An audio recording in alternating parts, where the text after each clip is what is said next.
nakikita natin yung mga post ng bawat Pilipino, ng bawat anggulo regarding dun sa pangyayari, no?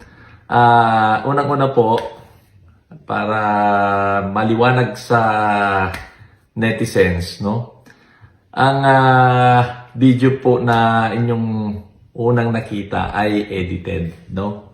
Yun po yung katotohanan doon, edited. Ginawan ng kwento na si Tyson daw ay isang gasoline na boy at tayo daw ay nagpakarga, hindi nagbayad, then tinakbuhan daw natin, no? At pinahabol-habol tong si Tyson. So yun yung kwento ng nag-upload ng video. Ewan ko kung ano ang pakay niya, no? Gawing content, gawing katatawanan. Ewan ko kung para makakuha ng views sa madlang people, di natin alam, no? Pero ito po yung katotohanan, no? Si Tyson unang-una, hindi po siya gasoline boy, no? Pag-aari ko po yung gasolinahan, pero yung si Tyson hindi po siya gasoline boy, no? Nakakalungkot man sabihin, pero si Tyson po ay hindi nakapag-aral, no? Hindi siya marunong magsulat, hindi siya marunong magbasa. Yun po, no? 30 years na sa amin si Tyson. Kung tatanungin nyo kung bakit hindi namin siya pinag-aral, well, gusto namin pag-aralin siya, no? Pero siya mismo ang may ayaw po na siya ay pumasok sa paaralan. Dahil si Tyson noon, nandun na sa amin na 17 years old na po siya noon. 17 years old na siya, no? Nawala siya sa kanila sa Pampanga during the time na nagkaroon ng pagputok ng bulkang Pinatubo.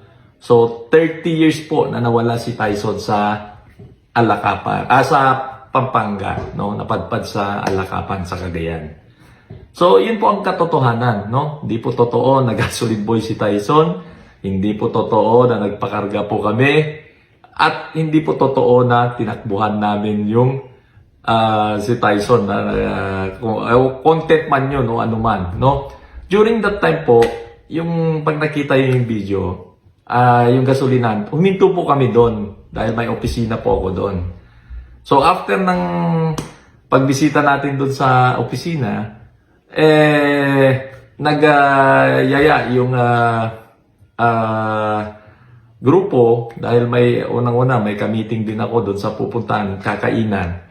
Si Tyson kasi, yan, kumbaga, ano ba term natin doon? Sidekick? Kumbaga, sidekick ba tawag doon? Di ko kasi alam yung no? Kumbaga, kasama ko lang talaga. Okay, dati ko pa noon, kasama niya yan. Talagang, wala siyang alam po na, yung trabaho si Tyson ay kasama talaga namin yan. Kumbaga, tawag namin sa Ilocano, bulbul lagaw mi guma niya. Kasama po namin. So, that time, dahil wala siya dun sa sasakyan, ewan ko kung saan ba napadpad, nakikipagkwentuhan nata sa harapan ng gasolinahan. So, wala siyang So, sabi ko, magmerienda kami. Magmerienda tayo, sabi ko dun sa driver ko. Ayun, biglang nakita kami na palabas, kaya hinabol kami. Hinabol niya kami. Tapos, yun nga, sabi ko dun sa magbe-merienda lang kami, maiwan ka na. Yun yung mga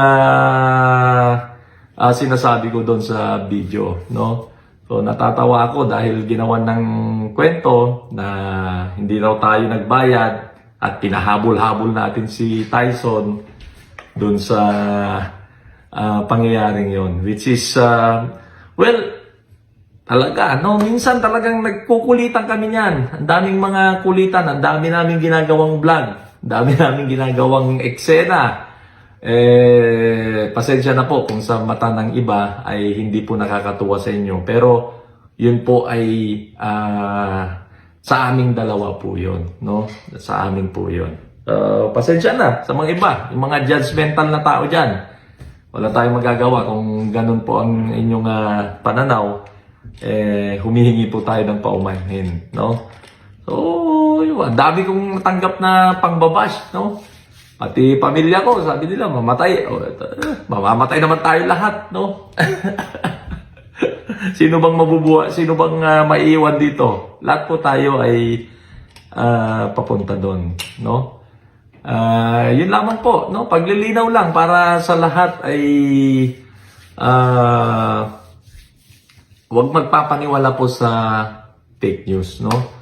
Kung ano man ang parusa sa gagawin ng ating gobyerno sa amin dahil lang sa maling video na yon ay nasa sa inyo na po yun, no? Nire-respeto namin kung ano man yung magiging pasya namin dahil ako rin po ay naging public servant, no? Naging mayor din po tayo ng isang bayan, no? Okay, so yan lamang po at magandang araw sa ating lahat dyan sa Pilipinas at mabuhay po tayong lahat, no?